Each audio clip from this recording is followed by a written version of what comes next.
It's the Patriots. See if they go after Sean Davis. Just elevated today. Here's Allen. Straight drop. Allen throwing, and it's knocked away. Miles Bryant able to knock the pass away, incomplete. And it's the Buffalo Bills. Had to make play after play. If you're a runner, you better cover the football. They've been punching at it. Allen tosses. Touchdown. Dawson knocks on the receiving end. And Buffalo builds on its lead. The 2022 NFL playoffs are here with Evan Lazar on Pat's Probe. So, Evan, the Bills, the Patriots, you got the matchup you wanted. We got the matchup we wanted. I'm sure all Buffalo fans and Patriot fans got the matchup they wanted. The only thing I have a question of is, what in the world are they thinking putting this on Saturday night? This is not out of the norm. The Patriots during the Brady era, obviously it was the divisional round, not the wild card round most of the time. Yes. But in the divisional round, they always had that primetime Saturday night slot. I want to say like 7 or 8 years running, they played on that Saturday night game. So obviously the numbers, the ratings must be really good for that Sure. time slot when they play that game or whatever the case may be. But look, It's going to be cold, though. I mean, it's Buffalo. Very cold. I mean, Very shouldn't cold. you And put I that think into effect when you're scheduling these games? Yeah, I think the irony about it is that it sounds like the Bills are the ones that are a little bit more afraid of the cold than the Patriots. And I say the irony because obviously Because New of the England is passing game. also freezing. But Buffalo is notoriously a cold place. And the fact that they feel like they're at a disadvantage in cold or inclement weather in Western New York it's the same conversation we had in a lot of ways in week 13 after the windstorm of how do you build a team in that region of the country that can't win a game in bad weather when you know in January all you're going to be doing is playing in bad weather. Like best case scenario, and this isn't, it's single digit temperatures on Saturday night. So I'm just saying in general, best case scenario, you get a 35-degree day or a 30-degree day, but you're not going to get anything higher than that. It's not going to be a 70-degree day in January in Buffalo. So, and it's one thing to say that Josh Allen, he has to have the arm strength, which he does. That's not the issue. It's when you can't build your team in any way, shape, or form around a running game. Yeah, when you have to throw the football, the Bills in week 16, they got a nice day in New England for December. It was 35 degrees, sunny, no wet wind, no rain, nothing like that. And they threw the ball 47 times in that game against the Patriots. That's how they want to play. They want to air it out. And I'm not necessarily talking about taking the 20 deep shots down the field, but they want to throw the ball as early and as often as possible. And Josh Allen, like a lot of other quarterbacks, I'm not saying that he's alone in this category, but his numbers in below freezing temperatures are significantly worse than they are when he is playing in good conditions. It's just, it is what it is. Remember who is good? Was it Favre? Was it Rodgers? I'm trying to remember who's really good at that. Yeah, so I think those guys in Green Bay have always been pretty good. I mean, Brady's been great no matter what the conditions are. Rain, snow, wind, whatever. I mean, the guy's impossible to stop. So you can there definitely are quarterbacks that don't get as affected. Now, to me, and I mean, no disrespect to Josh Allen. I know the Bills fans are going to listen to this and they're going to come after me and whatever.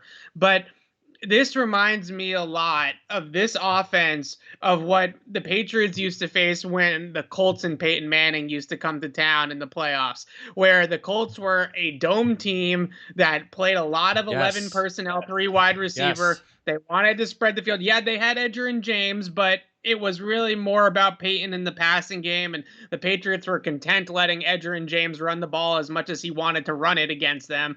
And the Pats would bully and beat up and press and suffocate Marvin Harrison and Reggie Wayne and Dallas Clark and all those guys, and to the point where the Colts and Bill Polian had the league change the rules to allow the receivers more free releases and less contact down the field. Illegal contact became a penalty because of the Patriots and Ty Law and those cornerbacks beating up on the Colts wide receivers in the playoffs. And Polian went to the rules committee and said, we got to do something about this.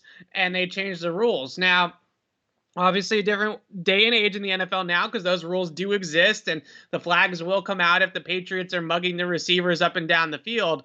But for New England, they will embrace the weather. They love the weather. This really feeds right into exactly what they want to be. Their identity as a football team is mental toughness, physicality, these types of things. Now, with all these things said, and I do like the matchup for some reasons against the Bills, and I do like the weather conditions for the Patriots. The Patriots have to do some soul searching over the next couple of days and figure out as a team what it is that's plaguing them the most about this 3-game skid, these 3 losses in 4 games. And look, if the team that played against Miami and the team that played Buffalo in Week 16 and the Colts in Week 15 shows up on Saturday night, forget about it. It's going to be a blowout, and the Bills are going to be going to the divisional round. That Patriots team needs to be put in and buried in a coffin somewhere, and they need to bring out the team that we saw during the 7-game winning streak. So as much as I want to make this about the X's and O's of the matchup and about the weather and all these types of things, this game is really about which Patriots team is going to show up in Buffalo on Saturday night. The one that we've seen over the last month or the one that we saw the 2 months prior to that, because those are 2 Jekyll and Hyde teams, right? Like they're just totally opposite confidence, execution, starts, right? Getting buried into 14, 17, nothing deficits in all these games. They won't beat Buffalo that way. So they've got to do this is gut check time for the Patriots. And I think during the week, we've tried to evaluate and tried to read body language and figure out the answers and stuff like that of the team to kind of see where they're at. Like, are they already thinking about it, their off-season plans, right? Is this team already lost all the confidence that it once had and think, oh, well, even if we somehow pull this out, like we're not going on a run to the Super Bowl, so what's the point? That's I think where we're at right now with the Patriots is where are they mentally? Because from a physical standpoint, from a coaching standpoint, I think that they can play with the Bills, but in terms of where they're at from a mental standpoint, I'm not sure because we have not gotten the same Patriots team that except against Jacksonville, which really since count. the bye. I mean, the Jacksonville game. But look, we talked about it last week. It was really important for the Patriots to try and keep their momentum going last week and try to get that confidence back, like you said. And it didn't happen. And you can't just kind of go back and go, well, it doesn't matter now. No, it did matter. And going 1-3 into the playoffs is not what you want, especially for a young team and a rookie quarterback. It's just not what you want. Bills, though, are a type of opponent that may work out well for them. Not as good as, say, the Bengals would have or something like that. But the Bills, because of the fact that they don't have a long history of playoff success, yes, they went to the championship game last year. We get that. But and when we talked to Ryan Talbot a few weeks ago, nothing has changed as far as the Bills have still been inconsistent. I mean, the Jets with nothing at wide receiver. I mean, Zach Wilson was throwing to Tarek Black and guys like that and Jeff Smith, and the game was 13-7 mid-fourth quarter. Right. So it's not like the Bills are on top of their game, and they have not played, except for that Patriot win, which was the game of their year. They have not played very consistently this season either. And so I think that should work into, into what the Patriots need if they're going to pull off this minor upset, especially also because they're back at the scene of the crime and the weather really hasn't changed a whole lot since the last time they were there. The question is going to be the wind, of course, which was a major factor. Yeah, it sounds like the wind is not going to be what it was anywhere close to what it was in Week 13. This is from all the forecasts, and I spoke to Buffalo Radio this morning. I did an interview with them, and they said that all the forecasts there locally are just saying single-digit temperatures. No rain, no snow. Obviously, wouldn't be rain. No snow, no wind, just cold. And if that's the game, then I don't think it's going to be a huge factor. I really don't, unless that becomes to me, and we talked to Josh McDaniels about this yesterday because I pressed him a little bit and I said, if it's going to be 3 degrees out, are you going to throw the ball or not? Like what's the gauge here? Because last time we were in Buffalo, I went there, traveled all the way to Buffalo, dragged myself there during a pandemic to watch them throw the ball 3 times. And yeah, they won the game. It was great. It was fun or whatever. But as a schematics X's and O's guy, it was kind of driving me nuts. I'm not going to lie to you. And we go, are you going to throw the ball this time? Are you going to trust Mac Jones to throw the ball? The conditions are poor. And maybe it was some gamesmanship with him saying that the weather is not going to limit them if it's just cold. But McDaniel said that cold temperatures do not prevent him from calling passing plays. Winds, snow, rain, those are the things that prevent them from calling passing plays. So if it's just frigid, if it's just freezing and cold, then I think the Patriots and the Bills will play it pretty much straight up. Which is an advantage for Buffalo. Yeah, I think it is an advantage for Buffalo. Look, like I said, the 2 things I'm looking for in this game from the Patriots, and we can get into it in more detail, is one, which Patriots team is showing up. Has this Patriots team already let go of the rope? Because I think that based off of what we've seen over the last month, it's very possible that this Patriots team, one of 2 things are at play here. One is that last week in Miami, they said to themselves, we're not going to win the division. The Bills are not going to lose to the Jets. Let's just get into the playoffs and see where things go. And maybe they have a chance to flip a switch, right? Because that wasn't their all-out performance or their all-out effort against Miami, or they've already given up. Those are the 2 things that I look at with this team. Like they've already achieved mentally, they've already achieved their goals for the season. Right. But the Bills have not. The Bills went to the championship game last year. They have bigger goals. Right. And I think that not to get too, what's the word? Not to be a psychiatrist or, whatever, too much here.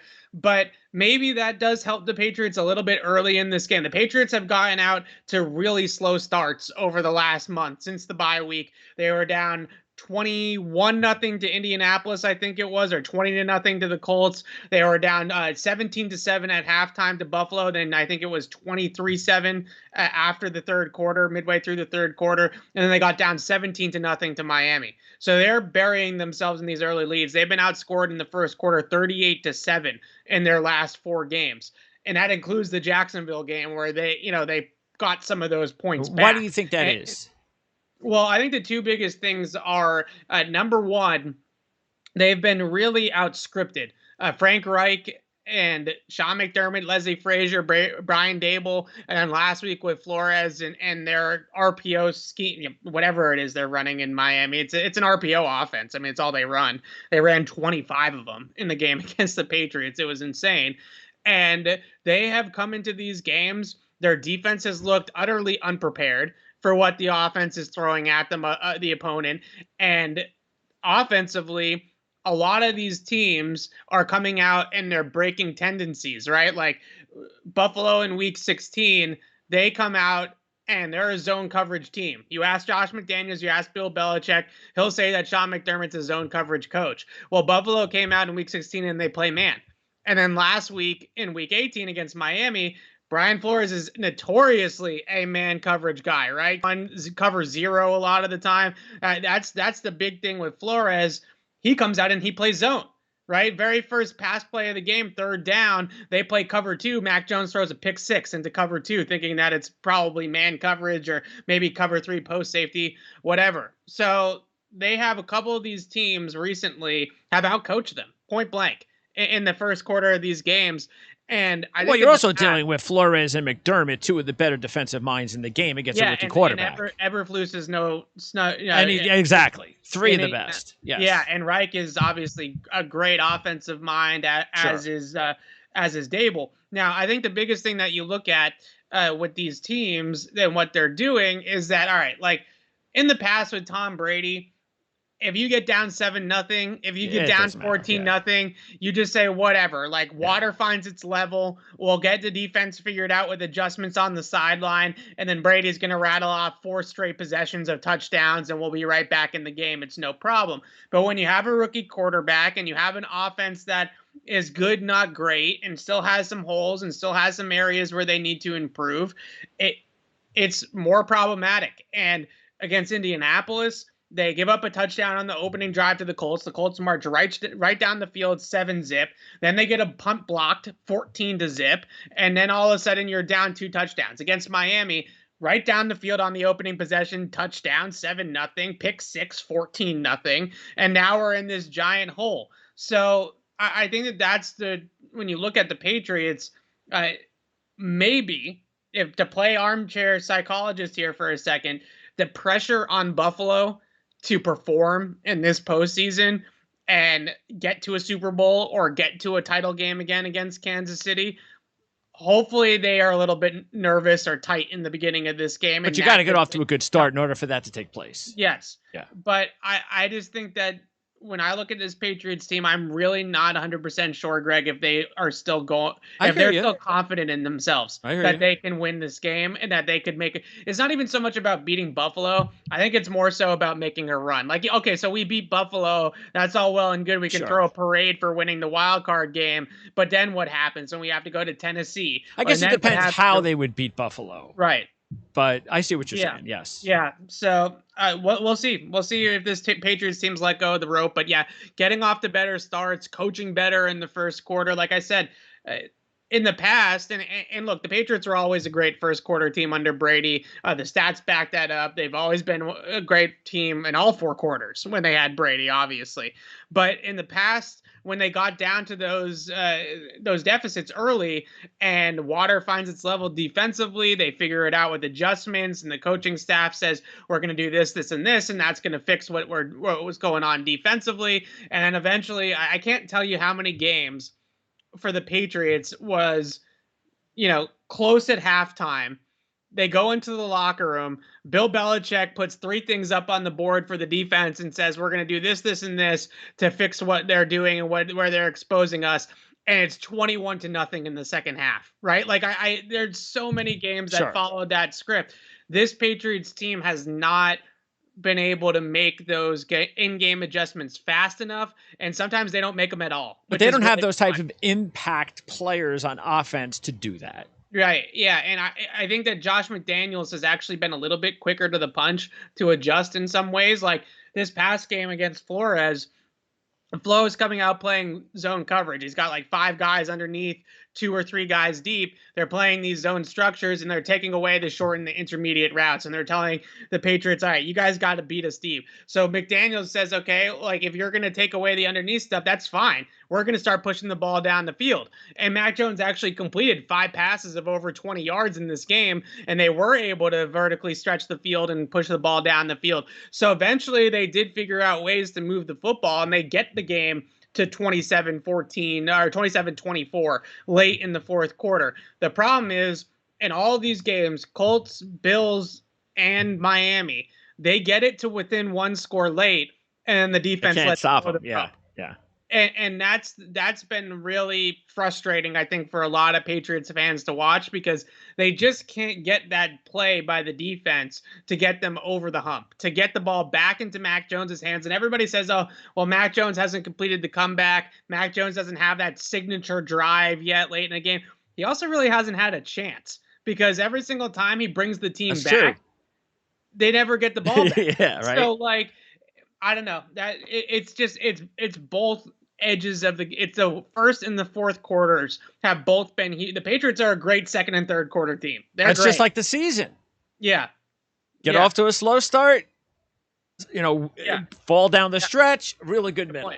Yeah, they are a great second and third quarter team. Second quarter, the adjustments start to trickle in from the coaches. They start to figure out what the other opponent is doing. They move the ball. They get back into the football game. And then it comes fourth quarter, clutch time, and the defense just can't hold it, right? They just can't sustain that entire game. And I think we look at past Patriots teams that have been able to complete these crazy comebacks, like 28-3 or even down 10 to Seattle in the Super Bowl in 2014. There was always a play by the defense, always a play that you could point to and say, Dante Hightower's strip sack, Malcolm Butler's interception. Like, there was always a play that the defense made that put them over the hump. And this defense just hasn't found that play yet. Yeah, they're not there yet. The team is not there yet. They're not. Look, they achieved something that it wasn't like a lot of people thought that they were going to make the playoffs. Some people did, some people didn't. This is about where most people thought, best case scenario, this is what the Patriots could do if everything went well for them this year. Get to the playoffs, you get Mac Jones some experience, and move on, because this is not a finished product. And this is exactly what happens when you don't have the talent. You just start talking about the things that you're talking about. Is they can't make this stop, they can't make this, they can't make these comebacks, they can't do this, that, the other thing, and that's because they just don't have the talent. They just don't. They're getting there, but they achieved the goal that they should be very happy about. But like you said, maybe that's going to work against them in this game, because maybe that's it psychologically. We've done what we were supposed to do. This is our ceiling for the season, and so forth and so on. And also, when you always have to go back to talk about, well, this is what happened with Tom Brady, and this is what happened during the last 20 years when all the things went well for us, that's a tough comparison. But it's something that will always be there, and you knew it was always going to be there as soon as Brady left, and as soon as this next wave, this next Bill Belichick hopeful, next 10 years of success was going to come, that it is going to take some time. Yeah. These are all the big picture issues with the Patriots, and then I look at the micro issues with the team, right? The things that are actually showing up on tape, and these are sort of the big picture, bird's eye type perspectives.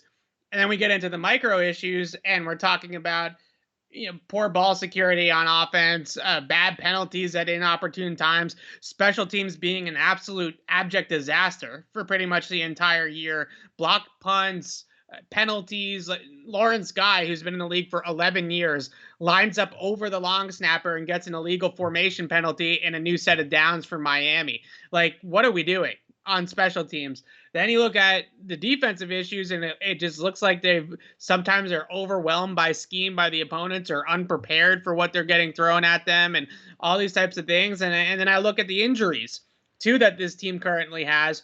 Christian Barmore was out at practice today. That's good news for the Patriots. We'll see if he can go. But Jamie Collins not at practice today. Kyle Duggar, again, not at practice today with that hand injury that caused him to miss the Miami game. And then Jalen Mills is on the COVID list. So if Collins, Duggar, and Mills cannot play on Saturday night, start the buses, honestly. Like those are three of their best coverage players at their positions, right? Not talking, JC Jackson's probably their best coverage player, but Collins among the linebacker group, their most athletic linebacker and best coverage player by far. Kyle Duggar, one of their most important box hybrid safety types, can take Dawson Knox, can also play some linebacker roles in zone coverage. And then you have Jalen Mills, who's their only other reliable outside corner besides JC Jackson. And you're going to go and you're going to play Buffalo, who's going to throw it all over the yard without three of your best pass defenders. Yeah. I don't think they're going to win that game. And Barmore is limited, probably. Like, he might play, he might suit up, but he's not going to be playing 65, 70% of the snaps. He's probably going to have a third down role or a pass rush specialist type of role. So, if those injuries hold through the next couple of days and those guys don't play in this game, then the Patriots are in big trouble defensively. I just don't think they'll have the personnel at that point to stick with Buffalo. It's interesting that you mentioned how important Jalen Mills is, and this is what we just talked about. When having Jalen Mills on the field is really important for your defense. He's been really solid. Like, he's not a number one corner. But it shows you how good the coaching staff is, though. Is that they can take a guy like Jalen Mills, and it almost looks like, hey, we haven't missed a beat. Yeah, he's been really solid. And this is something that they've made a habit of taking these guys that are smart, experienced, veteran-type players that maybe aren't the strappiest or the best coverage guys in the league, but they can hold their water and they can hold their weight and be able to just play the role that they're asking them to play. He's taken the number 2 or the number 3 receiver every single week. JC Jackson's got the number 1. So they're putting him on Gabe Davis, or they're putting him on last week. He gets the third receiver on Miami. I'm blanking on right now. Sometimes I'm sure he had Devontae Parker or Jalen Waddle, but it's not a ton of high stress coverage type of situations. The games where he has been put in positions against some really good receivers, like when he had to take CeeDee Lamb against Dallas, that did not look good. Yeah. Right. But when he's allowed to kind of play some of these secondary options and just play his side and let everything go towards JC Jackson and stuff like that, they're more effective. And they have nobody behind him. Like Jawan Williams is probably their best outside corner behind him. Yeah, that's not He's good. been a healthy scratch for 2 or 3 games of late. They had to activate him against Miami because they didn't have enough bodies, so they had to play Jawan Williams against the Dolphins. But the last time out against the Bills, Jawan Williams was a healthy scratch. In this game, he might be starting. So not good. It's not good. No. Well, here's some interesting stats I got from Playbook Sports in their playoff newsletter. As far as the playoff matchups from both teams, the Patriots have played 5 playoff teams. They've been out-yarded by 406 against those 5 playoff teams. The Bills have played 6 playoff teams and have a 325-yard edge against those playoff teams. That should not be a surprise, though. Again, that just shows you the maturation of both of these franchises right now, is that when the Patriots have to step up in competition, and let's remember, they had 6 wins this year versus backup quarterbacks, that this is what's going to happen. You know, the coach and the staff in general can only do so much. But once you get to the big games, I mean, even look at the national championship game on Monday night. Sooner or later, when Mechie gets hurt and then Jamison Williams comes out, sooner or later, the coach can't do any more than that. I mean, and the quarterback, and you're not going to win those games. Yeah, they've won, I would say, 1 game all year where they were playing a good team and they beat them in their place, and that was the Chargers with Herbert. And obviously the Chargers have had a lot of coaching issues. Yeah, they've had their inconsistencies, defensive personnel issues, but they played the Chargers in LA when the Chargers were hot, right? I mean, that was the highlight of the year, really, if you take a look. Well, besides, I mean, beating the Bills, but just aesthetically speaking. Right. That was the highlight of the year. Yeah, they beat Buffalo in the windstorm. That was the best win they've had all year. But the Chargers game, with everything level, right? No wind, no hurricanes, no nothing. That was probably their best win of the season so far, and Herbert's not even in the playoffs. So I mean, it's a fair point. Tampa Bay, Dallas, healthy New Orleans, Buffalo when things weren't in a hurricane, Indy, they've lost all of these games against playoff teams. And that's, I think, a sign of a team that is just not there yet. Like they're good enough to win 10 games. They're good enough to beat up on the Jags and the Jets and Cleveland with Baker Mayfield when he has one arm, and all these types of things. Atlanta without all their weapons, Tennessee without all their weapons. They'll win all those games. But the problem is when they play these good teams, they haven't proven that they can rise to that. Even against Miami, they lost twice to the Dolphins. Yeah, and the Dolphins are a double-digit win team too. They had a good year, but they lost two games, both games, bookends, 1-18 to the Miami Dolphins. So it's a fair criticism of the team right now that they don't have a signature win on their schedule outside of the Hurricane in Buffalo that they can really hang their hat on. Speaking of Miami, I'm sure you're just as shocked as a lot of other people that Flores got canned. And they can say all they want about, well, he's not getting along with people, or terrible 2 of this or 2 of that. Yeah. But come on. I don't understand that at all. I think it just shows you why the Dolphins are where they are right now. Is that it starts at the top, and then I don't know who made the decision. I'm assuming it's Ross, but if it was Ross, then Greer should have resigned. In my mind. And that's just Flores. Now, if the Giants were smart, they'd hire Flores.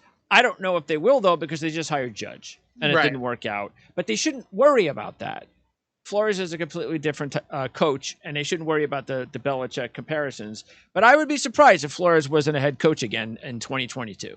Me too. I think the biggest thing with Flores, from everything we've heard, you hit on it with the relationships, is that I think that Miami and Stephen Ross is looking at it and saying, he's the problem, we're not the problem.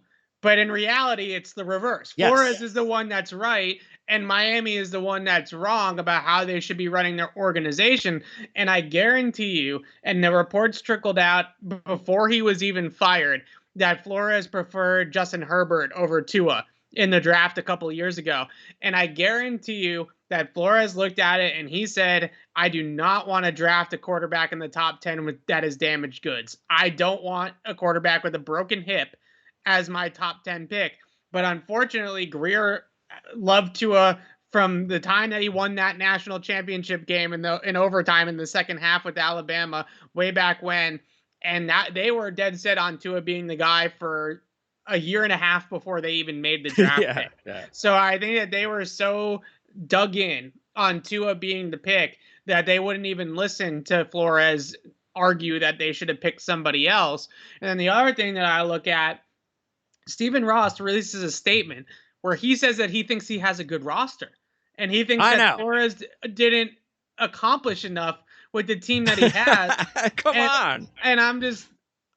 What roster is he looking at? I don't know. I mean, they have... I think the reason why, and this is sort of where I was going with it, is that Flores realizes that because he studied under Bill Belichick, and Belichick has talked about how versatile Flores was for the Patriots. He was a scout and working in the scouting department, and then they brought him over to the coaching side. So he's worked in all areas of the organization in New England. And I think Flores recognizes that the best teams are built in the trenches, right? The best teams are built that can protect the quarterback and that can control the line of scrimmage on defense. And Ross looks at their roster and he says, well, wait a second. We have Devontae Parker. We have Jalen Waddle. We have Xavier Howard. We have Byron Jones. Like, I just took Devontae Parker in the second round of my fantasy draft. Why aren't we a better team? Right. And he doesn't look at it and see it's the exact opposite. It's not from the outside in. Right. It's from the inside out. He looks at it, I think, and I think that Ross sees that we have all of these name brand skill players. Right, these guys that are really good skill players, no doubt about it. But they have had shambles at offensive line for the entire time that Flores has been there. They scheme pressure better than anybody, but they don't have anybody one-on-one on their defensive line that scares you. All of the pressure that they get. Ogba's good, but that's it. And all their pressure for the most part is because Flores is blitzing the crap out of every single quarterback they go up against. Yeah. So it's really not a defense that's built from the inside out either. And that's what you get, and when your quarterback is limited and has the hip, like if you put Justin Herbert in Miami, then they might have won the division. Like, sure. I mean, they have those types of pieces if they had a quarterback that could elevate their offensive line. But since they have a quarterback that's struggles to move around, struggles to push the ball down the field because of the hip, you are where you are. So if you're a Dolphins fan, you must just be going nuts right now, because obviously the problem is Stephen Ross and not Brian Flores. But Stephen Ross is such an egomaniac that he can't see the forest through the trees. And I think that's that situation is not going to get fixed anytime soon. Yeah, they'd have to get really lucky with a head coach. But if you're a head coach, who's going to want to go there with the same situation where you go, well, that's my quarterback? Yeah. I don't know if I can. And I know the reports that came out were saying that Ross and Greer still believe in Tua, and they're kind of married into that relationship. But the only way that I see Miami gets out of this is if somehow Deshaun Watson clears his name and ends up there. Yep, I agree. And then you can hire a coach, because he'll come in there knowing Deshaun Watson's the quarterback. Right, and I know that Deshaun wanted to play for Brian Flores. So now that Brian Flores isn't there anymore, it's interesting, yeah. Does Deshaun Watson even want to go to Miami anymore? That's true. So, especially if they hire a coach that he doesn't really like, it's just... That's a mess, and that's why it starts at the top. And it's about ownership, which is why I've always told Jet fans, they've complained about Woody Johnson and the Johnsons and so forth, and I've had to try to reason with them is they don't interfere. Now, you can say they made the wrong hire. They hired the wrong GM. They did this wrong, but they don't interfere. And that's the thing you want if you're a fan. You don't want your owner interfering and making dumb decisions and rash decisions, and that's what Stephen Ross does all the time. And I mean, Gase obviously wasn't all that great, but made the playoffs. Yeah. Flores, winning record, could have made the playoffs a couple of years. Yeah. And these guys aren't good enough. And imagine if they actually get a really bad head coach and they go 2-14, which with that personnel is possible. Yeah. So the part that drives me the most nuts from a Patriots perspective about this whole thing is because Bill's got Patricia and his son running the defense right now in New England. Even if Flores doesn't get a head coaching job this cycle, they won't bring him back, which I just think is absolutely ridiculous, because if it were me and I could make the decision for the Patriots, getting the band back together and bringing Flores back to run the defense and Judge back to run the special teams, and Josh McDaniels still as your OC in 2022, the team would be remarkably better than it is right now. And why wouldn't he? Besides personal? Is that all it?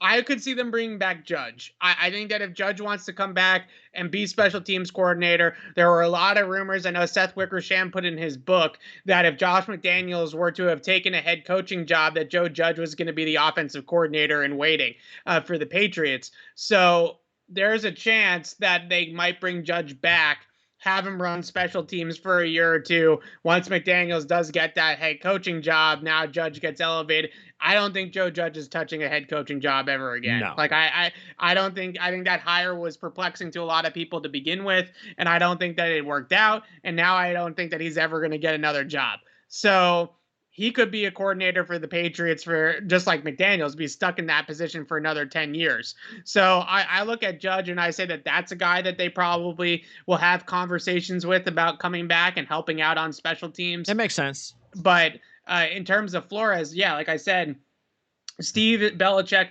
Bill's son, is calling plays on defense right now. Yep. So Bill's not going to replace his son. Gerard Mayo might get a couple head coaching looks here, and maybe if he's technically right now the linebackers coach, which is what Flores technically was before he got hired by the Dolphins. So maybe that role on the staff comes up, but Flores is not going to go to being a position coach. Like he's at least a defensive coordinator, if not a head coach somewhere. So he's not going to come back here to be a linebackers coach. And then they have Patricia, Matty P, up in the booth during games, and he's kind of an overseer on the defensive side of the ball too. So I just think that there's already too many egos in the room to bring in another guy that was a former head coach that had a ton of success down in Miami on defense. It just doesn't seem like there's enough. There's just not enough room for all those guys in one room, and then you throw Bill in there too, and it's like, I don't think that's going to matter anyway, because I think Flores will be somewhere else. Yeah, I mean, how can he not?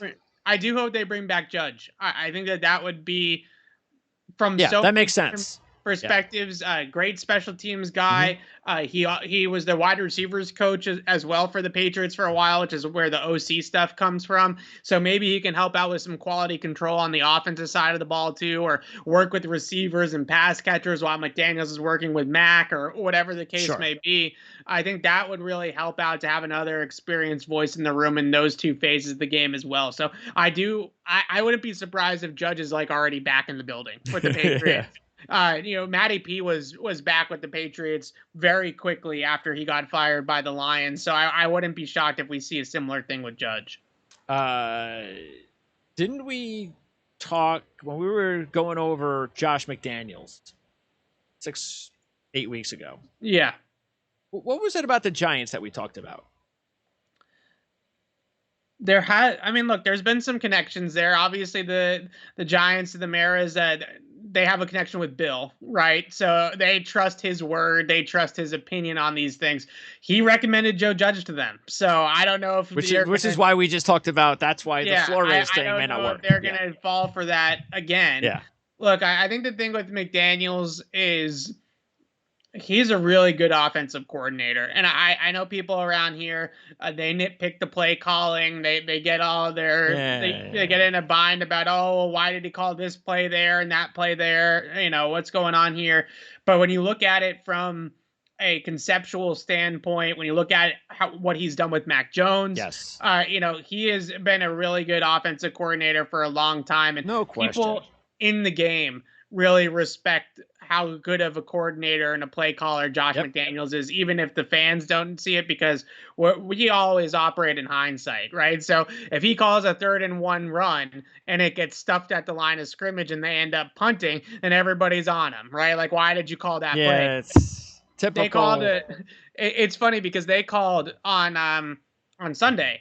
They called a 3rd and 1 run with Brandon Bolden that hasn't worked all year long. And then he breaks it off for a 15-yard touchdown, and everybody's like, oh, great play. Right. So like that's what we're running into with McDaniels here is when it doesn't work, he's an idiot. And when it does work, he's a genius. And I'm not saying he's a genius, but he's clearly a very good football coach. No, he is. He's he's probably right now, if you look at all the other offensive coordinators, that title in the NFL, he's got to be at the top.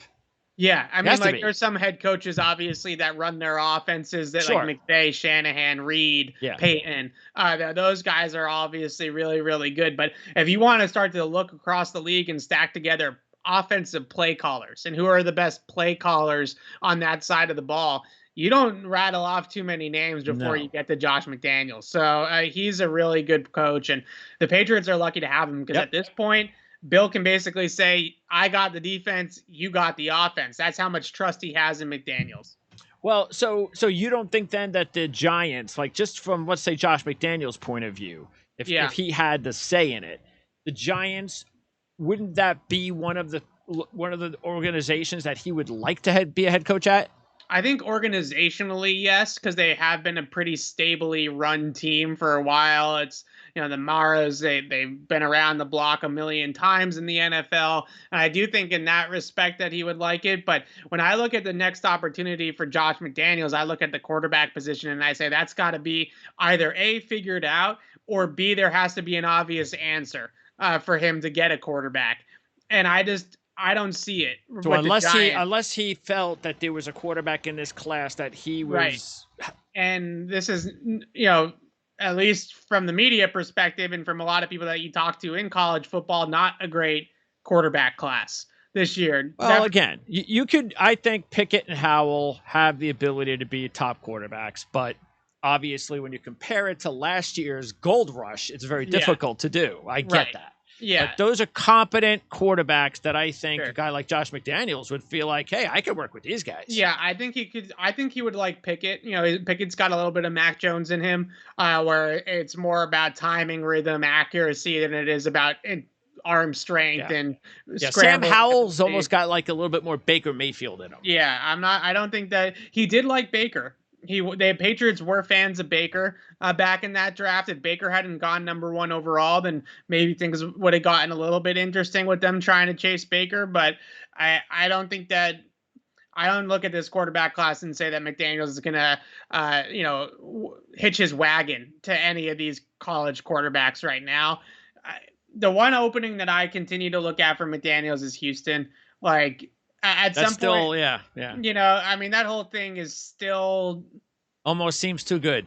It seems too Casario's his guy. They're both John Carroll University guys. They both came up in the Patriots system together all the way back when they were working in the dungeon on tapes back in the early 2000s. They were film guys. They were cut up guys together. All the way back when Caserio went more the scouting personnel department route. McDaniels obviously the coaching route, but they've been at lockstep for years. And when Caserio took that job, that was everybody just assumed that Josh McDaniels was going to follow him to Houston eventually once they figured that situation out. But then you have the whole Deshaun Watson thing is such a disaster. But if Caserio can somehow, if they can get over the Deshaun Watson thing, and even if it's not Watson as the quarterback, but they can get a king's ransom for Watson, and that could set them up to get a quarterback and put a lot of pieces around him, then maybe that could happen. But the Patriots are going to be ripshit if they take Josh McDaniels after taking Nick Caserio. So that's going to be another angle of it. Is I know that Gerard Mayo is somebody that Caserio is high on as well. But if he comes looking for a Patriots coach to be his head coach, I think Bill is going to tell him to go screw. So that's going to be a tough situation. All right, so let's get your prediction. Well, what do you think about the playoffs in general? Who do you, especially in the AFC, who do you like right now? I still think Kansas City is the best team in the conference. I just think that when push comes to shove, Patrick Mahomes is the best quarterback in the conference. I look at Tennessee, and I just don't know if they can make a Super Bowl run. We just don't know about Derrick Henry. We don't know. Right. It's a wild card. Yeah, and how healthy is Derrick Henry even going to be when he comes back? Yeah. And look, it reminds me of Edelman, and I think it was 16, maybe. He had a Jones fracture in his foot. The Patriots started like 10 or 11-0, and Edelman had a Jones fracture in his foot, and then he tried to come back for the playoffs in a similar turnaround as what Derrick Henry, and he was a shell of himself. He couldn't do anything. He's 15 or 16 or something like that. Gronk, similarly, like earlier on, he had the broken forearm issue that he had, and then he tried to come back for the playoff game, and he landed on the forearm on a catch, trying to get a dive for a catch. He lands on the forearm and re-breaks the forearm. So I think that with Derrick Henry, you just don't know who you're going to get there. Buffalo, I think, is just too inconsistent for me. You don't know what you're going to get from them. Yeah, and that one, until Buffalo wins a big game and makes a Super Bowl again, I'm just not going to be a big believer in that team. Like, it's just that city, that team. I'm sorry. The mojo just isn't there for me. So I still think Kansas City is the best team in the conference. In the NFC, that one's tougher because I don't know. I don't know if the Bucs have it this year. Yeah, I don't think so. It's really hard to count Brady out ever, but yeah, you can't. I mean, back to back, it's always so hard to begin. Yeah, and Godwin, is out, and there's just a lot of injuries there too. In his no AB, obviously. And then they're probably going to have to beat the Rams and the Packers to get to the Super Bowl. I mean, that's just to do that again. And I just think right now the way Aaron Rodgers, I'm just getting the feeling that he's just so overdue for a second Super Bowl. Yeah, that this is his best chance because the Packers defense is playing well. Yeah, as much as I think the Belichick back in the Super Bowl or would do really good numbers, or obviously if it was Brady Belichick, forget about it. But Rodgers Mahomes would probably break every ratings record under the sun. I mean, that one would just the football media would just be in heaven if it's Rodgers. I mean, those are as much as everybody swoons over Tom Brady, I feel like the swooning over those two guys is maybe even more at times just because of the way that they make their throws. Sure. Like Brady just stands in the pocket and picks you apart, right? But Rodgers and Mahomes, they're running around, they're slinging it sidearm, they're getting outside the pocket, and they're throwing 60 yards down the field. That is the Super Bowl that everybody wants. So it's so tough for me, for the Chiefs. I just think it's so tough for them to get to a third straight Super Bowl. It's just so tough. And went to 3 straight, 16, 17, 18, right? They won 2, lost 1 to Philadelphia, and then 19 is when the wheels came off. Now, obviously, Brady was much older and then Mahomes is and all that kind of stuff. But yeah, once those deep playoff runs really take a toll on you, and Gronk had to retire from it, right? I mean, he bows out after 18 for a year. Brady started to sour on the Patriots experience after going deep in the playoffs 3 straight years. So yeah, it's tough. It's tough. Yeah. The one team that I would look at to make a wild run would be San Francisco, because I always look at teams that have to play these big games to get in. And they're already a very stable franchise. So they just went to the Super Bowl a couple of years ago. Yeah. And they're missing pieces, but they still have some really good playmakers and guys that have been there and done that. And I think they're beating the Cowboys. And I think that they could be a danger spot for the Packers if they beat the Cowboys. Now, I like the Packers, but that's the one team that's way back as far as 20-1 or higher, that if I had to throw some money on, I'd probably put it on the Niners. I also wonder about the Rams because I think they have flaws in that team. But Sean McVay is a really, really good coach. And he made it to the Super Bowl once before in 18, obviously. And I don't think that's going to be Sean McVay's only trip to a Super Bowl. No. I don't think he's John Gruden, right? Where he's going to make it one time or two times. And the Beckham thing's working out for him. Yeah. So I don't know. I think, like, look, Stafford's been banged up, and I think that's a big reason why they ran into some problems. And Cooper Kupp has been uncoverable all year long. So I think that there is a formula for the Rams also to make a Super Bowl, and you still have Aaron Donald. So, I agree. That formula and Jalen Ramsey as well, and Jalen Ramsey and Von Miller. They are a very well coached team. Yeah. I know Belichick really holds that McVay in high regard and what they've been able to do. And I thought McVay got a lot of flack, and rightfully so, for the 2018 Super Bowl, the 13-3 Super Bowl, and how awful the offense played in that game, and how one-dimensional they were. Like, they had their scheme, and that was the only thing that they could do. And for a while there, I bought into it, and I said, does he have another card to play? Like, can he do anything? They've reinvented themselves in a lot of ways in the last couple of years because teams are using that Patriots blueprint against them, and they were playing a lot of that 4-3 tilt with the 6 guys across the line of scrimmage, and they were playing zone on the back end and taking away the shots off play action. And that scheme Belichick figured the scheme out, quite frankly. And now McVay does some different things. They're not just a zone blocking team. They will run some gap or power schemes. They don't use play action nearly as much as they used to because Stafford is not a huge fan of play action. He doesn't like throwing off of play action. So they're much more of a empty spread type of offense now. So they've figured out a different way to win offensively, that they're not just this one trick pony like they were in 18. So I think that they're a diverse scheme, and I think those are always the toughest to stop in the playoffs because everybody's got a blueprint now. Like the Patriots there's a blueprint against Mac Jones. You play man coverage, you play inside leverage, you force them funnel the ball to the outside, and you play inside out against the Patriots. And that's given the Patriots problems, right? The Colts, the Bills, they all use that plan against New England.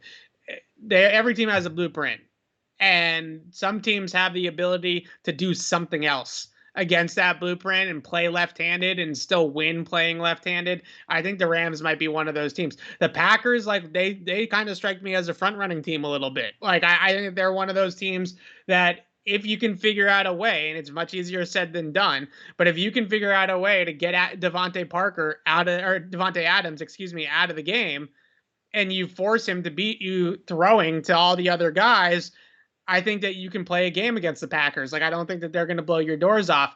But if you get into a game against them and Adams is open all the time, then forget about it. So I think that there are teams that are like that. I think Buffalo is like that. Buffalo can play one way. If you let them play flag football against you and it becomes their passing game against your passing game, you're going to lose. Yeah, what I like about the Packers this year, though, is that and getting their top pass rusher back is also going to be important. And it looks like maybe that's going to happen. But to have their defense playing as good as I've seen them play, they got steamrolled by the Niners a couple of years ago. Yeah. And should have beat the Bucs last year probably. But they have a better defense now. And they also have a running game. When you have Aaron Jones and then you got this 330-pound tank as a number 2.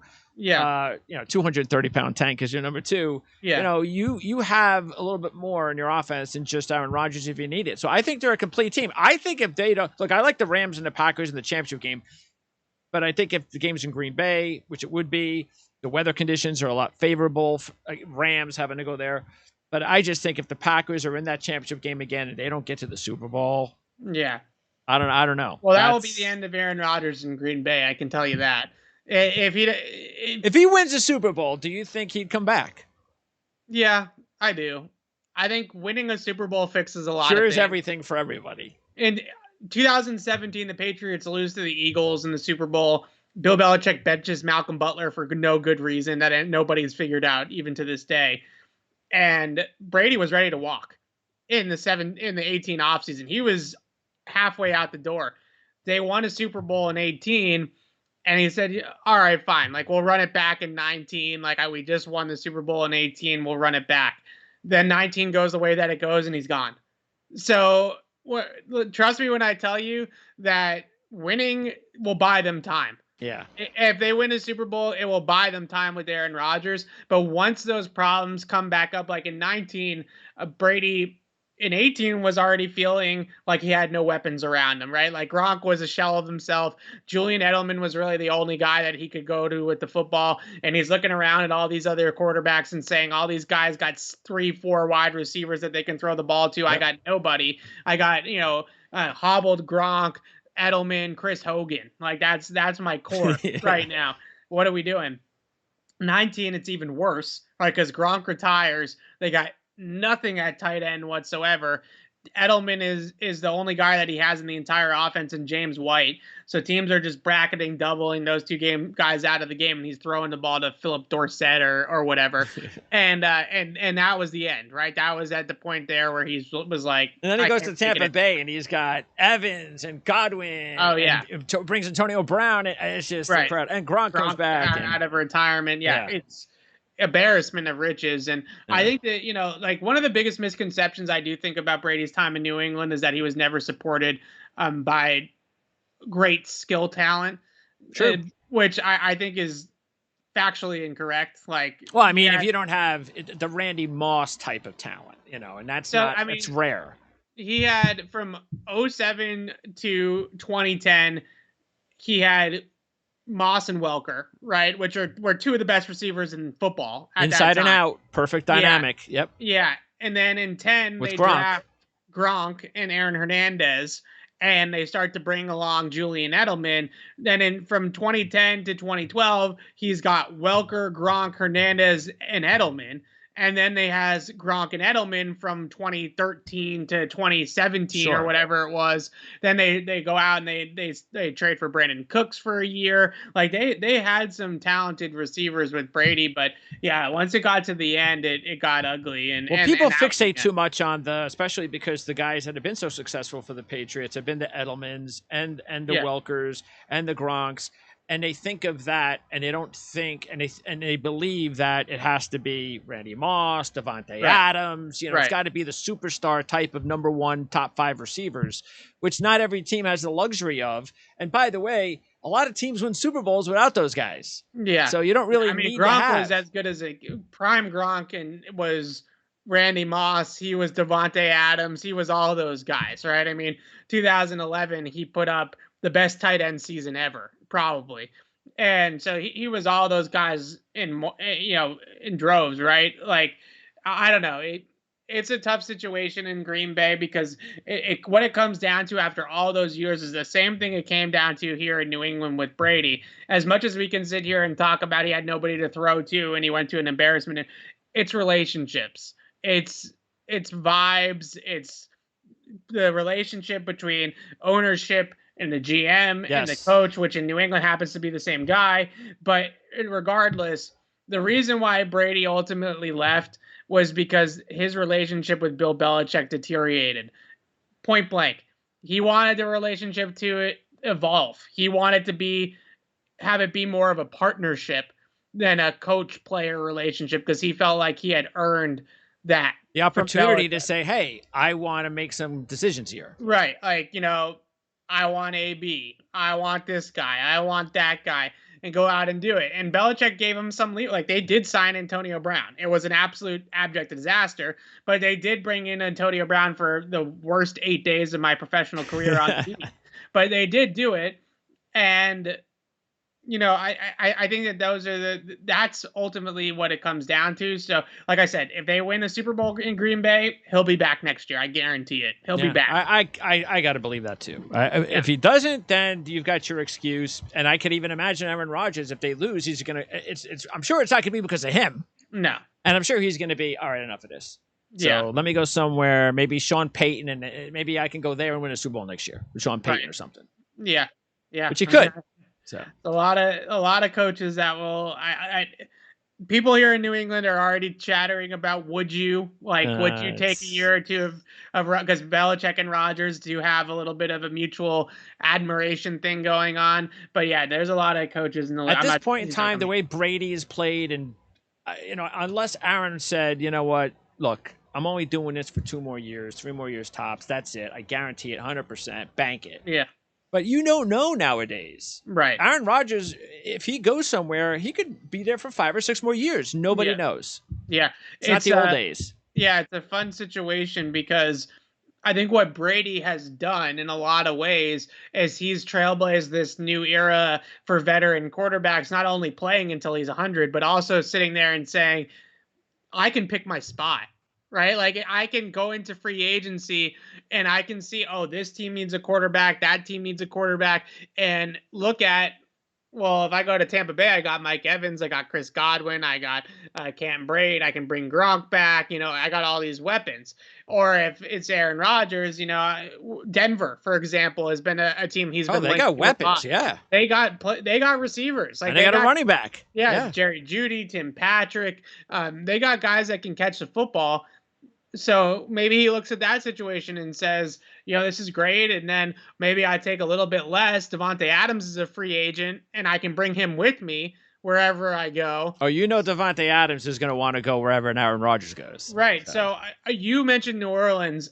That's I don't know what I think their cap situation is not very good.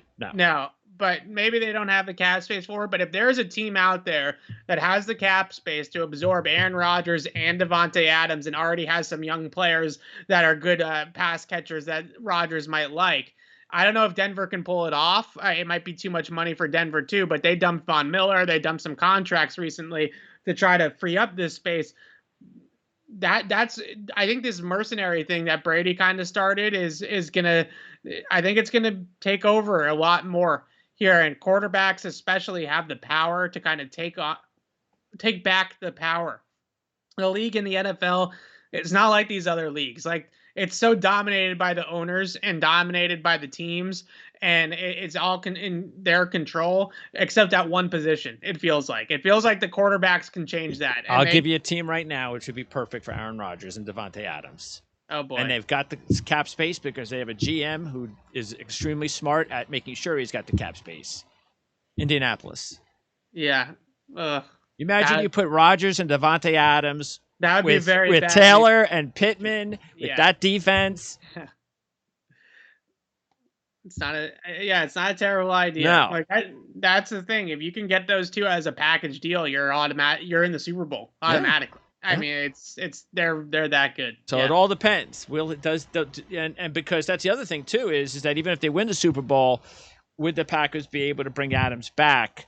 And maybe if Rodgers comes back, Adams would figure out a way to come back. But that's also another thing because because you got to believe that even if he wins the Super Bowl, Aaron Rodgers wants to make sure Davante Adams is coming back. Right. Yeah. So we'll see. Yep. They got to win the Super Bowl first. They got to get there first too. All right. So next week. We'll be on the air no matter what. It all depends on whether or not we wrap up the season or we talk about a divisional round matchup. Your final prediction? I think the Bills win this game. I think the Patriots are too shorthanded defensively based off of the injury reports that we've had over the last couple days. Mills going on COVID. No Duggar and Collins at practice today. If you don't have those 3 guys, I just don't know if the Patriots have the depth to replace them and be able to contend with the passing attack like Buffalo. But the great equalizer is the weather, right? Josh Allen in the weather, and the Bills in the weather. They've played decently in snow, I guess. It's more wind, cold, they beat Atlanta in the snow a few weeks ago, but that's it's still cold, and you don't know when it's that cold how any player is going to react to it because a lot of these players have never played in weather that cold before. Yeah, I mean, it's just like in baseball. They say it all the time, right? The ball doesn't travel as far when it's cold versus when it's hot, right? I mean, it's just that's true. That's science. And you're going to have to catch, if you're a receiver, you're going to have to catch, a blazing fastball from Josh Allen. That's the other thing that I did, that's a good point is when I watch Josh Allen play, there's so many great, talented things about Josh Allen, and he's an elite quarterback, and there's no doubt about that. But he only has one. Yeah. He only has one gear. Yeah. There's no like, oh, I'm going to take a little bit off this one to, to put some touch on this ball, or, oh, this receiver is standing 5 yards away from me, so I'm just going to dink it down to him instead of throwing it off his face mask. No, he is Nolan Ryan. Yep. He's 100 miles an hour on every pitch. And when it's 0 degrees out and, Gabe Davis and Stephon Diggs and Dawson Knox have to catch a ball that feels like it weighs 50 pounds and is hard as a rock, yep. and they're getting it chucked at their faces, it might be a little bit different. Who knows? You never know. That's a great equalizer. That's it. Sports. They play the game. So, yes.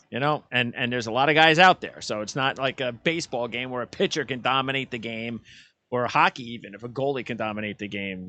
Quarterback in that weather, he needs help. He needs receivers to catch the ball, so forth and so on. So anyway, we'll talk about it next week, Evan. And obviously you're going to have the show is going to be on Friday. Yeah. No, Patriots will be on Thursday. And then I'll be, because I'm traveling to Buffalo on Friday. Oh, okay. So I'll be in Buffalo on Saturday night. I wouldn't miss this one. Gotta go see the playoff game. So I'll be in Buffalo on Saturday night, and just wish me luck that I come out alive. Yeah. Up there, you never know, especially if the Patriots win. They know the local beat reporters so well, because they all follow them inside and out, that they know when you're not from there. Like, I don't wear Patriots gear, obviously. Like, I'm an impartial reporter. Yeah, right? I don't walk in with the Mac Jones jersey on. Yeah. I got nice clothes on. I don't pick it based off Patriots colors or anything. I just wear what I wear, and they can like smell it on you or something. I get dirty looks. I get like people heckling me. I'm like, how do you even know that I'm not from here? Like, it's crazy. They really do. They smell it on you. Well, good luck. Yeah. Hopefully you have to deal with it if the Patriots win. Yeah, there we go. Thanks, Evan. Thanks, Greg.